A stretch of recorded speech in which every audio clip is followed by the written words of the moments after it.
A couple of thoughts on Detroit and a couple of thoughts on career. I think we'll help move the ball further. My estimation, 10 years ago, 9 out of 10 people didn't want to move to Detroit. Today, 8 out of 10 people don't want to move to Detroit, but there's a difference. The number's getting better from 9 to 8, but there's a confidence growing in Detroit that I think is critical. 10 years ago, we kept worrying about those 9. Oh, could you please move to our city? We're almost like Chicago. We're not like Chicago, and that's okay. I don't want to live in Chicago. Chicago, there's a lot of guys who look like me, a lot of guys in suits, a lot of guys running the streets. There's a million Rich Hombergs in Chicago. There aren't that many in Detroit. I like being in Detroit. I like the difference of being here. What I see in our city is, it may be going from 9 to 8, but there's a confidence brewing in this town that says, no, if you're here, this is who we are. We don't wish we were somebody else. And that drove me crazy about Detroit when I first got here. If you might take a look at this thing called Enneagrams, E-N-N-E-A Gram, right? They're personality profiles. It's like Myers-Briggs, but a little different.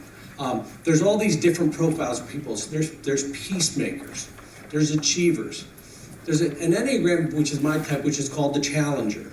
Challengers like to achieve, but they also like to drive their vision. They have a certain sense of mission. So I want to succeed, but I also want to get my game on the field. That's what I like about Detroit. If I was in New York, I spent a long time in New York. I spent 7 years of my life in New York. In New York, that's a town full of achievers. It's great, and you line up, and you get your grades, and you make your money and all that. But it ain't yours the way it is if you're a challenger. And I think Detroit is a town for challengers. It's a town for people who say, I want to make my mark, I want to make my difference. I was pitching a job to go to Pittsburgh. When I left Westinghouse, was bought by they bought CBS, and they said, why don't you come back? So I pitched a job to go to Pittsburgh, and I get a phone call from a guy, and he says, we'd rather you go to Detroit. And I knew at the time, WWJ had been the #2 station in Detroit forever. Who was #1? WJR. For about 40 years. J.P. McCarthy had just passed away.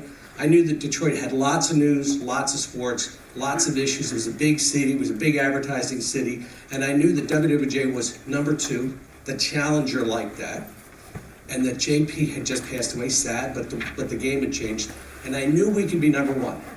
So I said to the guy, we're gonna take the job, but I gotta call home. So I called my wife, she burst into tears, she said, and she was in the media business as well, and she knew if they offer you Detroit, they'll give you Pittsburgh. It's a hierarchy, it's a smaller market. She says to him, tell him we're taking Pittsburgh, and she hangs up. I'm on the Garden State Parkway. I go to the library, I buy a book. Place is rated Almanac. I take it home. Out of 300 cities rated in America, where do you think Detroit fell? 299. 30.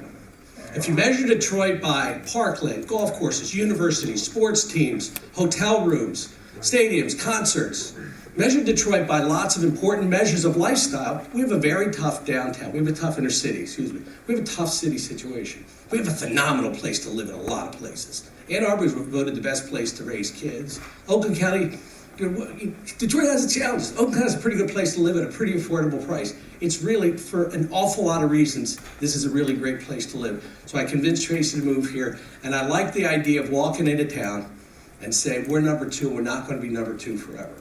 Same thing at Detroit Public Television. I saw that job, and I after 12 years at Jay, I thought, I want to go do that. Why? Because I have a different take on it. I don't want to join the PBS fraternity. There are a lot of guys my age and a little older.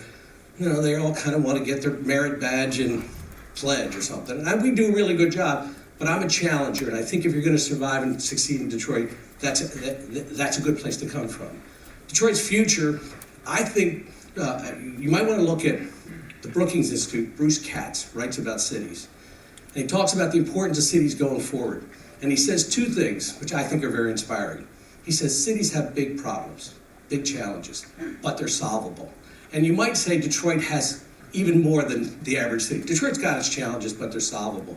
And cities are our future, and they have huge assets, and that's critical. And that, my view on Detroit is there are huge challenges in the city, but there are also huge assets. When I lived in Pittsburgh in the mid-'80s, it was the end of the steel business. If you make steel, there's nothing left after you make steel. There's no intellectual property. You're boiling lead, and Hodge can tell us about engineering, right? You're boiling raw materials, you turn it into steel. Not a real brainy science, right? That left town. There was nothing left in Pittsburgh except some universities and some hospitals. remember something about this town. During all of our trouble the past few years, no people said, how are we going to save the car business? They never said, how are we going to move it to California? We may not manufacture as many cars here as we used to, but we design them, we build powertrains, logistics, safety systems. There's a million things we do here that's unarguably the assets of Detroit: fresh water, incredible infrastructure, 7 times the number of automotive engineers as any place in the world. Nobody ever says, well, maybe we could design it in Singapore. They just don't, because you couldn't. So if you look at Detroit and read about Bruce Katz, what he says is big challenges, addressable. Infrastructure, land, race, a dropout rate, prenatal care. There's a million challenges in this town. They're solvable, and the opportunities, I think, are endless. I grew up in a family that owned a drugstore and a children's clothing store. I'm a retailer, and my take on this town, it comes from that base of being a retailer. If you're a retailer in a small town, I grew up in a lower middle class town along the Delaware River right outside of Philadelphia. If you're a retailer in a small town, you have to love the people in that town, because there are no other people going to come to your drugstore, right? Everybody goes to the drugstore in town is a few miles, right? African-American folks live below the boulevard, white folks lived above the boulevard, and the really wealthy folks lived in the Heights. We would never live in the Heights, because if you're a retailer, you wouldn't live in the Heights, because it give off the wrong image. My uncle owned a boat. You park the boat in the next town. Why? Because you don't want people to think that, a certain lifestyle. You want people to know a certain level of sincerity, a certain level of, we are part of this town. To me, I look at Detroit like it's my shop. I looked at WWJ that way. I look at Detroit Public Television that way. I like to get there early. I like to open the doors. I like to make sure we're ready for business. I look at Detroit like I'm the retailer of Detroit. So whether or not, when we have problems, if you have problems and you're a retailer, you address those problems and you find solutions. You don't make proclamations about who and what you do like and who you don't like. It's not my issue.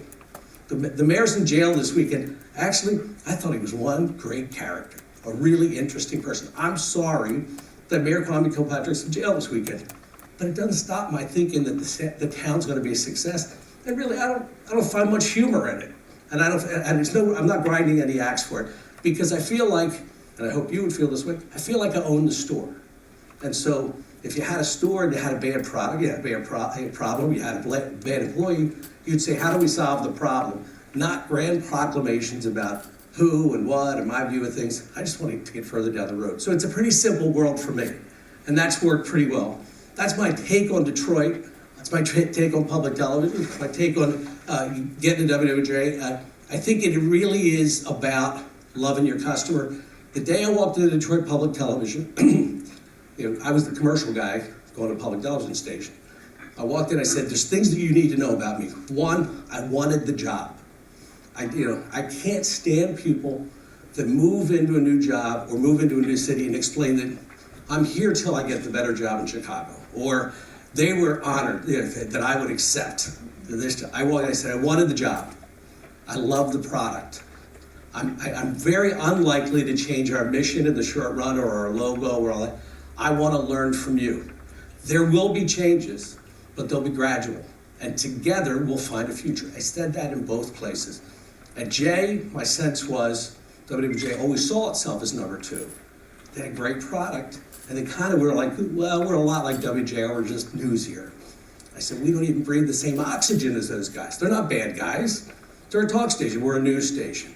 We're all news all the time. We have a very certain place in society. News is important. I don't know about talk, and I didn't disparage them, but the point is, most of your success is probably sitting right in front of you, and part of it is just embracing that. Walking into Detroit Public Television, I wanted them to know, I'm here because I like what you do. You ever have a new boss who kind of came in and said, hi, I'm new and I don't like anything here? Not to me, going back to a retailer, right? If you bought the store, what would you say the first day? You might have grand plans for what you're going to do, and you're going to build a franchise, and you do multiple stores, and you're going to do this, that, and the other. But the first day, you'd make sure the lights were on, the place was clean, the door was open, you welcome some customers, and that's where you start from. And then your grand plans take off. But it all starts with love where you are, and that's obviously a big point for me. Let's talk about you and my thoughts on you. And again, I'm pretty direct, and Ron asked me to speak, so I'll take my shot. Some career advice for you. My number one issue, make the call.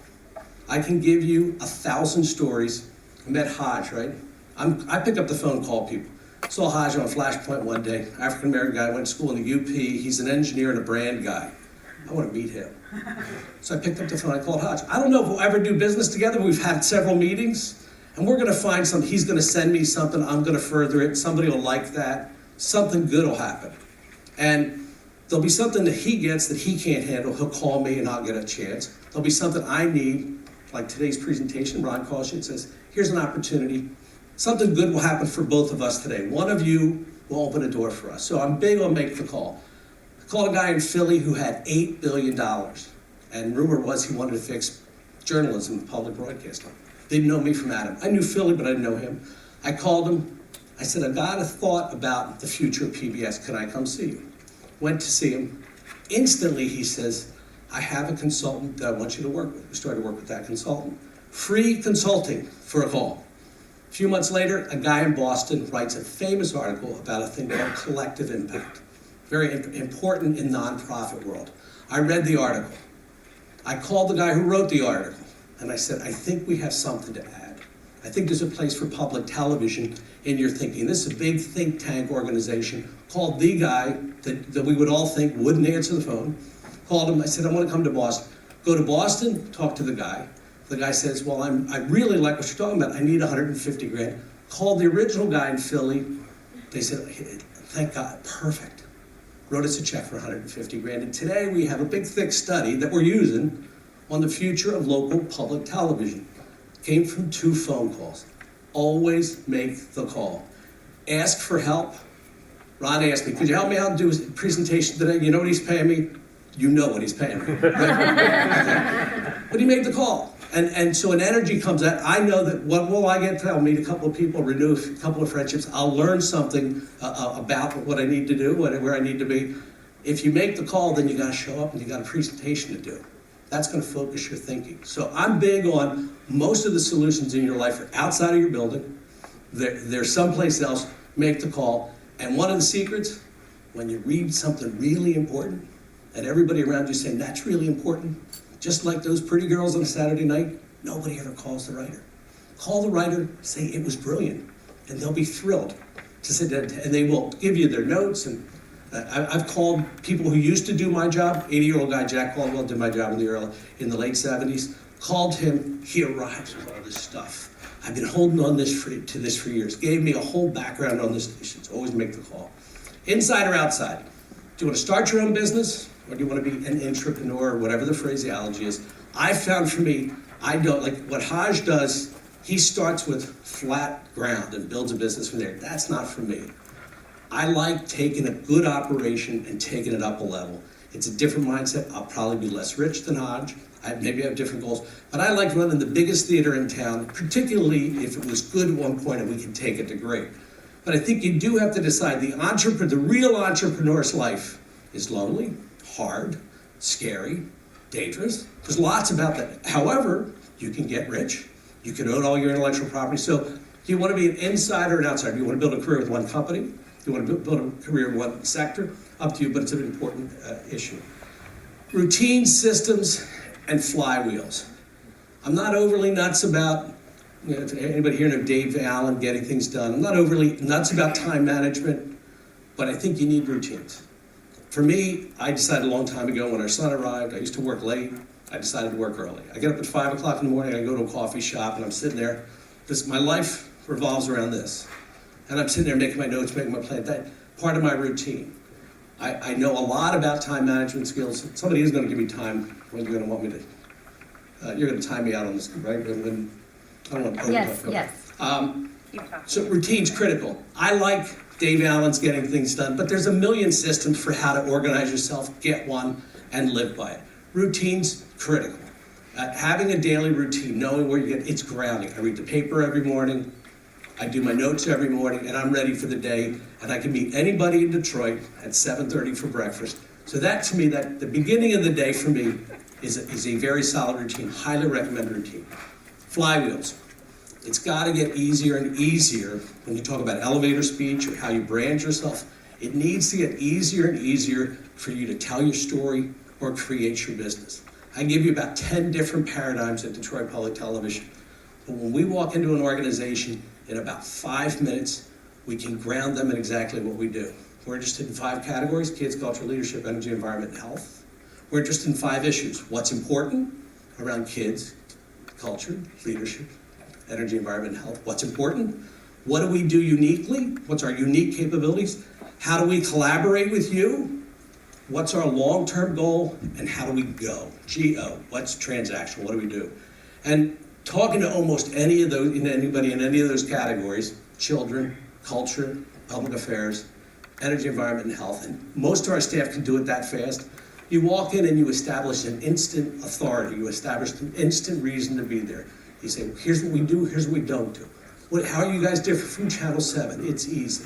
What do you guys do? What kind of media do you create? There's 3 or 4 things we do very well.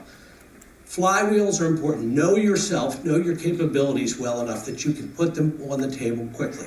Also know what you don't want to do, what you won't do, what you'll never do, and what's a waste of time. We don't aspire to sell advertising. We don't do call to action. We are always a nonprofit. So instantly when you walk into an advertising agency, you know what you have to accomplish. We don't do bad deals. We're not trying to get lucky. We don't do one-time deals. We only do things we think will be strategic in the long run. If I was a sole proprietor in a commercial business, might have a completely different mindset. But I think you have to be able to, between routines and flywheels and systems, you have to find a way that reduces stress in your life, because you know who you are, you know who you are. What kills most entrepreneurs, most people in business, is the long maybe, right? A fast yes is great. A fast no is just as good, and maybe not quite, but it's critical, because what it says is, thanks, no, and I'm on to the next thing.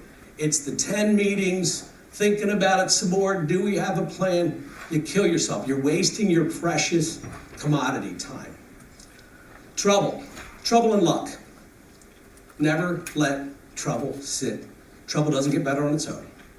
I went up to Michigan State this last Sunday to have breakfast or dinner with my son, and I said, I haven't heard from you in a couple weeks about grades. I said, and he looked at me, it was like this great moment in my parenting career. He said, I'm doing great. He said, you told me trouble never gets better. If I was having trouble, you'd know it. I was like, whoa, this is a big deal, right? People kid themselves a lot about trouble. When I was at WWJ, we then started WXYT, a sports station. I got into very serious career trouble. Anybody who was in the sports business was there, but I was in it as bad as anybody. WXYT started, we got the Tigers and the Red Wings. There was a strike, the Tigers played horrible baseball, and we were really upside down. $40 million deal. Everybody above me about that time had gotten fired. New people came in. Rich, what'd you do with the $40 million? Guys, I didn't spend it myself. I didn't spend it alone. New York was in cahoots with us. And so I had a new boss who it turned out was a really good guy. I got trouble. I thought I was going to get fired. You're running WWJ and you're running the sports station's getting killed. And he kept talking to me like I'm an idiot. So one day, trouble never gets better until you do something about it. So one day I called him and I said, Don, you're probably going to fire me. Till you fire me, I'm going to work till the bell. And I think I can turn this around. But the fact that you talk to me like I'm an idiot, and you can tell, you got the earring, we've all been there, right? Shorter phone conversations, a little brusque, question in every move. I said, the fact that you're treating, and he's a good guy, and he was an easy guy to talk to. I said, the fact that you're treating me like an idiot really is getting in the way. So could you think about let's try and find the right tone. And if at the end of this, you surprise me or fire me, I'm okay with it. But I know that I won't win if every conversation with you is negative. And that afternoon, I got a call from my counterpart in Boston. He says, what did you say to Belucas? So I told him, he says, he called me, and he said, because Belucas was new to the situation, he said, is Homberg any good? Is he honest? Will he try hard? And Ted Jordan says, yeah, he'll try. Ted says to me, I think he's going to give you what you want. He said, I didn't know the whole deal, but I think he's going to. The next day he called me back. He went to the president of the company. They were planning to fire me. And he said, I talked to Joel. You got a fresh start. Go do your thing. Trouble doesn't get better until you address it. Luck. Know when you're lucky, know when you're unlucky. WXYT had some really bad luck, right? Tigers, horrible. Red Wings on strike. I left the station, they moved it to FM. It's now the #1 sports station in America. And nobody remembers it much that I started, which is fine. Bad luck. Sorry, Rich, great idea, just off by a couple of years. In between, you could have gotten fired. In between, you left for a new job. If I was there today, I'd be a hero, right? Luck. Walk into Detroit Public Television. Turns out that there were a couple of people in the organization that all it took was a phone call. We finished our capital campaign, $28 million campaign, pure luck. I walked in, made some phone calls. The trick with good luck, don't kid yourself. Know when you're lucky. We've all been lucky, right? We all got the phone call that says a federal grant just came down and you're going to get X, the new boss has just decided that they're going to do this, this, and that. The company is awarding bonuses because our European operation did well and you get $100,000 for this, whatever the number is, right? Know when you're lucky in the good side, and remember that bad luck can kill you. So the ups, don't ignore your role in those, what you need to learn from those so you can repeat them. And the downs, be careful because they can kill you. No money, love customers. The days when any of us could say, I'm not in sales, or I don't like salespeople, or I don't like customers. If you may be a rocket scientist, know how the company makes money, know your value to the company, know where you fit. Don't get cynical about it. Every day, walk in, earn your keep. Know your importance to the company. Because trust me, even the good ones forget. That doesn't mean you need to every day walk into the boss and say, here's what I do that's so unique and important. But at the end of the year, you got to look the company in the eye and say, here's why I'm important, and here's what I do that no one else can do. Don't try to make yourself indispensable, but know why you're important to the company. Ice what you can. So if you can take the downside out of your business or your personal life, don't buy too big a house if you're going to be an entrepreneur. You'll get that big house someday if you're successful. Don't overspend, be cheap, know where the cash is, because you're going to want to be creative, you're going to want to create all kinds of things, but ice the important stuff. Get your finances right, get your costs right, whatever it is, whether it's personal or professional. I'll go on a lot of things, but just a couple things to wrap up on. One is the Maui memo. I went to Hawaii years ago on a business trip with my wife. We took a bunch of clients to, and my wife turns to me and she goes, well, you're like 40 years old, 42, 43 at the time. She says, everybody in your family, nobody in my family gets cancer, because they all die of heart attacks, right? She says, everybody in your family dies young. My father died at 53. And most of your family drinks too much. And you never consistently work out. I worked out, but she said, what are you going to do about that? That was the sitting on the beach thing. So I go back to the room and I wrote her the Maui memo. And I said to her, if I can't control my drinking, I'll stop. I wasn't a drunk. I drank, You'd say, but Homberg got lit the other night. Not constantly, wasn't famous for it. I was 10 pounds heavier than I am. I worked out inconsistently.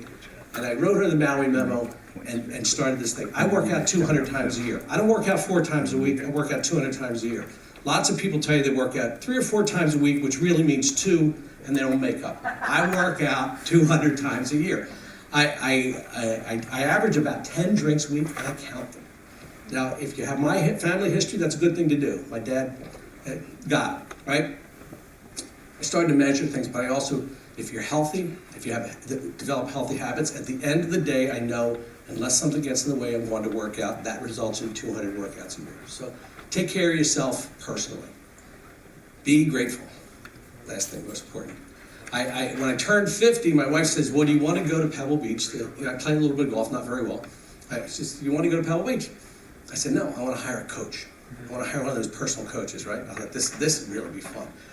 So I hired a woman, Barb Grigsby, and she did it and I said, if you want, so I'm paying the bill. If you want to talk to my wife, you can definitely talk to my wife, because 26 years, she's my partner, she's in on everything. And she was thrilled to do that, because most times she didn't get to do that. And so she came back to me and she says, your son is healthy, your wife is healthy. When you leave at 5 o'clock in the morning, I call my wife about 11:30 every day to say hi, check in.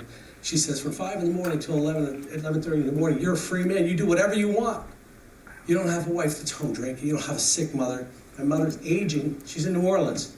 My sisters do all the hard work. My dad's gone, her parents are gone.